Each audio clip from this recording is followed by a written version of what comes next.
నమస్కారం అండి, డాక్టర్ మంజుల గారు. ఈరోజు నేను మిమ్మల్ని కొన్ని ప్రశ్నలు అడగదలుచుకున్నాను, అది కూడా ప్రెగ్నెన్సీకి సంబంధించినవి.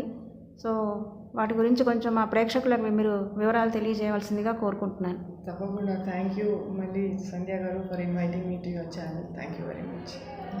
మేడం, ఇవాళ రేపు పిల్లలందరూ ఆడపిల్లలకి ముఖ్యంగా 30 years 27 దాటిన తర్వాతనే పెళ్ళిళ్ళు అవుతున్నాయి. ఒకవేళ లేట్ ప్రెగ్నెన్సీ అనేది వస్తే ఎటువంటి జాగ్రత్తలు తీసుకోవాలి?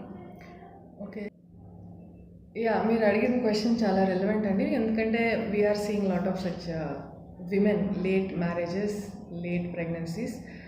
సో అందరినీ తొందరగా పెళ్లి చేసుకోమని చెప్పట్లేదు, తొందరగా ప్రెగ్నెన్సీస్, డెలివరీస్ ప్లాన్ చేసుకోమని చెప్పట్లేదు. కానీ 30 years తర్వాత కొన్ని ఇష్యూస్ డెఫినెట్గా ఉంటాయి. అండ్ అది ప్రివెంటబుల్ కూడా. ఇప్పుడు మనం హెల్త్ ఇష్యూస్ చూస్తే 30 years ఎందుకు వస్తాయి ప్రెగ్నెన్సీలో ఇష్యూస్? ప్రీ ఎగ్జిస్టింగ్ ఒబిసిటీ ఉంటే కనుక, ప్రీ ఎగ్జిస్టింగ్ 30 years అంటే ఒబీస్ ఉన్న వాళ్ళకి ఆ ఏజ్లో బీపీ, షుగర్స్ ఇవన్నీ కూడా డెవలప్ అయ్యే ఛాన్స్ ఉంటుంది. సో అండ్ కొంచెం ఏజ్ పెరిగిన కొద్దీ మిస్క్యారేజ్ రేట్స్ కూడా ఎక్కువ ఉంటాయి. ఏజ్ అనేది బయాలజికలీ చూస్తే 25 years ఐడియల్ ఏజ్ ప్రెగ్నెన్సీ కోసం, కానీ ఇట్ ఈస్ నాట్ పాసిబుల్ అందరికీ ఈ ఏజ్లో. So 30 years you can plan, కానీ కొన్ని life style changes, healthy habits ఇవన్నీ యాజ్ అ రొటీన్ మనం అందరం డెవలప్, యాజ్ అ పాపులేషన్ మనం కొంచెం హెల్త్ నాలెడ్జ్ పెంచుకొని జాగ్రత్తలు తీసుకుంటే ప్రెగ్నెన్సీ అవుట్కమ్స్ బాగానే ఉంటాయి. బట్ డెఫినెట్లీ ఆఫ్టర్ 30-35 కొన్ని ఇష్యూస్ ఉన్నాయి. డయాబెటీస్, జెస్టేషనల్ డయాబెటీస్ అనే డెవలప్మెంట్ ఎక్కువ రిస్క్ ఉంటుంది, హైపర్ టెన్షన్ డెవలప్ అయ్యే ఛాన్స్ ఎక్కువ ఉంటుంది, మిస్క్యారేజెస్ ఎక్కువ ఉంటాయి. But at the same time ఆ ఏజ్లో మదర్ ఈజ్ మెచ్యూర్, సో కొన్ని బెనిఫిట్స్ కూడా ఉంటాయి. She is able to better take care of the baby. And 30 years is not a major risk factor, కానీ ఇంకా 35 years దాటితే కనుక బేబీకి డౌన్ సిండ్రోమ్ అనే రిస్క్. డౌన్ సిండ్రోమ్ అనేది ఒక type of genetic disorder. So elderly ఏజ్లో ఆ రిస్క్ ఎక్కువ ఉంటుంది. సో ఈ ఇష్యూస్ ఉన్నాయి. అలా అని 30 years తర్వాత ప్రెగ్నెన్సీస్ ప్లాన్ చేసుకోకూడదని ఏమీ లేదు. You have to come and plan better. And మీకు టైం ఉంటే కనుక before pregnancy it self doctor దగ్గరికి వెళ్ళి హెల్త్ ఇష్యూస్ ఏమైనా ఉన్నాయా చూసుకొని, విటమిన్ డి డెఫిషియన్సీ ఉందా, ఐరన్ డెఫిషియన్సీ ఉందా, ఏదైనా జెనెటిక్ ప్రాబ్లమ్స్ ఉన్నాయా మీ ఫ్యామిలీలో కానీ, హస్బెండ్ ఫ్యామిలీలో కానీ. ఒక ప్రీ కన్సెప్షన్ కౌన్సిలింగ్ అని అంటారు. సో ప్రీ కన్సెప్షన్లోనే వెళ్ళి అన్ని హస్బెండ్ వైఫ్ హెల్త్ ఇష్యూస్ అన్ని చెకప్ చేసుకొని you can get clearance from the doctor. ఏదైనా ఇష్యూస్ ఉంటే బిఫోర్ ప్రెగ్నెన్సీ సాల్వ్ చేసుకుంటే డెఫినెట్గా అవుట్కమ్ విల్ బీ బెటర్. ఇప్పుడు డయాబెటీస్ ఉందనుకోండి, అది కంట్రోల్ చేసుకుంటే చాలు. అదే మనం ప్రెగ్నెన్సీ అయిన తర్వాత డిటెక్ట్ చేసిన తర్వాత హై షుగర్స్ ఉండి అప్పుడు మేనేజ్ చేయటం కష్టం. సో డెఫినెట్లీ మై అడ్వైజెస్ అందరూ ప్రీ కన్సెప్షన్ కౌన్సిలింగ్ అనేది వెళ్ళాలి. ప్లాన్ చేసుకోవాలి ఫస్ట్ ప్రెగ్నెన్సీ అనేది, అన్ప్లాన్డ్ ఉండకూడదు. అండ్ బిఫోర్ ప్లానింగ్ ప్రెగ్నెన్సీ డాక్టర్ని విజిట్ చేసుకొని ఏమి ఇష్యూస్ ఉంటాయి, ఏమైనా హెల్త్ హ్యాజర్డ్స్ ఉన్నాయా, ఏదైనా జెనెటిక్ ప్రాబ్లమ్స్ ఉన్నాయా ఫ్యామిలీ నుంచి, సో ఆ డిటెక్షన్ పాసిబిలిటీ ఉందా. సో ప్రీ కన్సెప్షన్ కౌన్సిలింగ్ చాలా ఇంపార్టెంట్. అండ్ అది అట్లా ప్లాన్ చేసుకుంటే ప్రెగ్నెన్సీ అవుట్కమ్స్ డెఫినెట్గా బాగుంటాయి. ఇప్పుడు కోవిడ్ అనేది మనకు నడుస్తుంది, 2019 నుంచి స్టార్ట్ అయింది మనకి. ఈ కోవిడ్ టైంలో ఒకవేళ లేడీ ప్రెగ్నెంట్ అయితే ఆవిడ కనుక కోవిడ్ వస్తే ఆ ఎఫెక్ట్ బేబీ మీద ఉండే అవకాశం ఉంటుందా? ఎలాంటి ట్రీట్మెంట్ తీసుకోవచ్చు? ప్రెగ్నెంట్ లేడీస్కి ట్రీట్మెంట్ ఇవ్వడం అనేది కొంచెం కష్టం అంటారు ఆ టైంలో. సో దాని గురించి కొంచెం వివరంగా చెప్పండి. సో కోవిడ్ అనేది ఇప్పుడు చాలా వేరియంట్స్ వచ్చేసాయి, డెల్టా వేరియంట్, ఒమిక్రాన్. సో మేము లాస్ట్ వేవ్లో చూసింది, సెకండ్ వేవ్లో డెల్టా వేవ్. దాంట్లో ప్రెగ్నెంట్ మదర్స్కి చాలా ప్రాబ్లమ్స్ వచ్చాయి కోవిడ్లో. సో కోవిడ్ వచ్చిన మదర్స్కి చాలా ఐసీయూ అడ్మిషన్స్ కానీ, వెంటిలేషన్ కానీ, డెత్స్ కానీ సెకండ్ వేవ్లో చాలా చూసాం ప్రెగ్నెంట్ మదర్స్లో. ఇప్పుడు ఈ వేవ్లో ఒమిక్రాన్ వచ్చిన వాళ్ళకి కొంచెం అంత సీరియస్ అవ్వట్లేదు. But in general world wide అన్ని సైంటిఫిక్ బాడీస్ ఏమంటున్నాయంటే ప్రెగ్నెంట్ మదర్స్ అందరికీ కూడా కోవిడ్ వ్యాక్సిన్ ఇప్పించాలి. అది ఒక కాంట్రాక్ట్ మన గవర్నమెంట్ కూడా ఇష్యూ చేసింది, ప్రెగ్నెంట్ మదర్స్ కూడా ఇప్పించాలి. ప్రెగ్నెన్సీ అనేది ఉంటే కనుక వ్యాక్సిన్ ఇప్పించకూడదు, డెలివరీ అయితే పాలు ఇస్తుంది కదా వ్యాక్సిన్ ఇప్పించకూడదు, అట్లాంటివి ఏమీ లేవు. సో ప్రెగ్నెంట్ మదర్ కానీ, రీసెంట్లీ డెలివర్డ్ మదర్ కానీ అందరూ వ్యాక్సినేషన్స్ తీసుకోవాలి తప్పకుండా. రెండోది, ప్రెగ్నెన్సీలో ఫీవర్ వస్తే డెఫినెట్లీ ఇప్పుడు ఈ సిచ్యువేషన్లో అందరూ కోవిడ్ టెస్ట్ చేసుకోవాలి. యూజువల్గా ఈసారి మటుకు చాలా మైనర్ ఎఫెక్ట్స్ ఉన్నాయి. ఫీవర్ వస్తే ప్రెగ్నెంట్ మదర్స్ డెఫినెట్లీ వాళ్ళ డాక్టర్ దగ్గరికి కన్సల్ట్ చేయాలి. అండ్ డాక్టర్ ఆటోమేటిక్లీ ఇవాళ రేపు అందరం మేము కోవిడ్ టెస్ట్ చేస్తున్నాం, పాజిటివ్ వస్తే ప్యానిక్ అవ్వకూడదు. ఎందుకంటే mostly 99% it will be mild. So మీరు చేయవలసింది ఏంటంటే పారాసెటమాల్ తీసుకోవాలి. ఒక ఆక్సిజన్ సాచురేషన్ ఆ మెషిన్స్ దొరుకుతున్నాయి, అవి చూసి temperature, pulse rate, oxygen saturation ఒక 5 to 6 days మానిటర్ చేయాలి. టెంపరేచర్ లేదు, ఏమీ లేదంటే you are in the clear.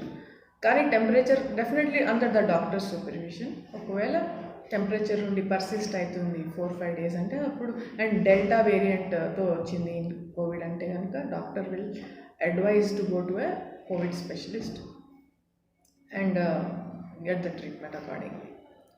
Premature deliveries అనేవి ఎక్కువ అవుతున్నాయి ఈ మధ్యకాలంలో. సో ఎందుకు అవుతున్నాయి అంటారు? ప్రీమెచ్యూర్ బేబీస్ ఎలా ఉంటాయి, వాళ్ళని ఎలా హ్యాండిల్ చేయాలి, ఎలాంటి కేర్ తీసుకోవాలి వాళ్ళ పట్ల? సో ప్రీమెచ్యూర్ బర్త్ అనేది it is the single most contributor to neonatal deaths అనమాట. న్యూనటల్ అంటే పుట్టిన ఫస్ట్ 1 monthలో బేబీస్ ఎంతమంది చనిపోతారో దాంట్లో ప్రీమెచ్యూర్ బర్త్ అనేది మోస్ట్ ఇంపార్టెంట్ రీజన్. సో అది ప్రివెంట్ చేయాలి. ప్రీమెచ్యూర్ బర్త్ స్పాంటేనియస్గా కూడా అవుతుంది. అండ్ ఇవాళ రేపు మనము ఐట్రోజెనిక్ అంటే మెడికల్ రీజన్ వల్ల ప్రీమెచ్యూర్ బర్త్ చేయాల్సి వస్తుంది. ఎందుకంటే ఇప్పుడు మదర్కి సివియర్ హైపర్ టెన్షన్ కానీ ఏదైనా మెడికల్ ఇష్యూస్ టాలరేట్ చేయలేకపోతున్నది, ఆర్ బేబీకి ప్రాబ్లం ఉంది, బేబీ గ్రోత్ సరిగ్గా అవ్వట్లేదు, బేబీ యూట్రస్లోనే అట్లా ప్రెగ్నెన్సీ కంటిన్యూ చేస్తే బేబీకి రిస్క్ ఉంది, బ్లడ్ సప్లై తగ్గిపోతుంది అని మేము తొందరగా బేబీని డెలివర్ చేసి న్యూనటాలజిస్ట్కి హ్యాండ్ ఓవర్ చేస్తాం. వాళ్ళు ఇంక్యుబేటర్స్లో పెట్టి సర్వైవ్ చేస్తారు బేబీని. బట్ కామన్ ప్రీమెచ్యూర్ బర్త్ అనేది common reason is medical issues. మదర్కి మెడికల్ ప్రాబ్లమ్స్ వల్ల హైపర్ టెన్షన్, డయాబెటీస్ ఆర్ ఈ ఫర్టిలిటీ ట్రీట్మెంట్స్ వల్ల కూడా కొన్ని కాంప్లికేటెడ్ బేబీస్ ఉండి ఏదైనా కాంప్లికేషన్ ఉంటేనే doctor will do premature birth.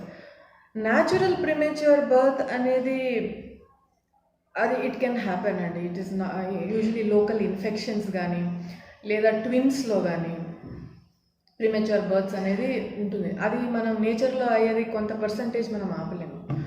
But కొన్ని మనం కావాలని ప్రీమెచ్యూర్ బర్త్ చేస్తున్నాం to save the baby or to save the mother. ఇప్పుడు ప్రీమెచ్యూర్ బర్త్ కాన్ఫిడెంట్గా మనం ఎందుకు చేయగలుగుతున్నామంటే న్యూనటల్ ఫెసిలిటీస్ ఉన్నాయి, బేబీ అడ్వాన్స్ టెక్నాలజీస్ వల్ల బేబీస్ సేవ్ అవుతున్నారు కాబట్టి. ఇప్పుడు సపోజ్ ఆ మదర్కి సివియర్ బీపీ వచ్చేసింది అనుకోండి 32 weeksకి 8th monthలోనే, ఆ మదర్కి we have to deliver the baby. అప్పుడే ఆమెకు బీపీ తగ్గుతుంది. 32 weeks అంటే ఓకే, బేబీ మెచ్యూర్ లేకపోయినా కూడా it will survive. Earlier that facility was not there. So we are happy 32-34 weeksకి స్టీరాయిడ్స్ ఇచ్చేసి we deliver the baby. So that is one of the commonest reasons premature బర్త్కి. న్యాచురల్గా occur అయ్యే premature births commonly ట్విన్స్లో ఉంటుంది. Secondly very early premature births అంటే 7వ నెల 6వ నెల మిడ్ ట్రైమిస్ అబార్షన్స్ అయిపోవటం, అది దానికి రీజన్స్ వేరే ఉంటాయి. మోస్ట్లీ ఏమైనా లోకల్గా వజనల్ ఇన్ఫెక్షన్ ఉందా, లేదా యూట్రస్ మౌత్ ఏమైనా లూజ్గా ఉందా, లేదా యూట్రస్లోనే ఏదైనా అబ్నార్మాలిటీ ఉందా, అది అనటామికల్ స్ట్రక్చర్ సరిగ్గా సరిగ్గా లేదా, సో అవన్నీ ఇవాల్యుయేట్ చేయాల్సి వస్తుంది. But in general premature births మీరు చెప్పినట్టు మెడికల్ ఇండికేషన్స్ వల్ల ఎక్కువ అవుతుంది.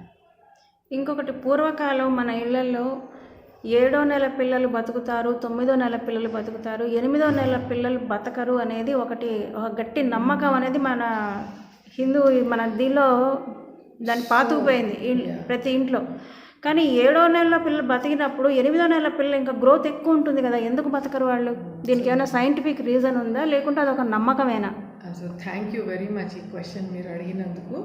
ఎందుకంటే ఇది చాలా కామన్గా మేము ఫేస్ చేస్తాము పేషెంట్స్ దగ్గర నుంచి. అది ఒక రాంగ్ ఫ్యాక్ట్, దానిలో సైన్స్ ఏం లేదు, అది మన నమ్మకం అంతే. 8th month baby is superior to 7th month baby. ఇప్పుడు బేబీకి ఎవ్రీ డే మదర్ వూమ్లో ఉంటే బేబీ సర్వైవల్ ఛాన్స్ ఎక్కువ ఉంటుంది.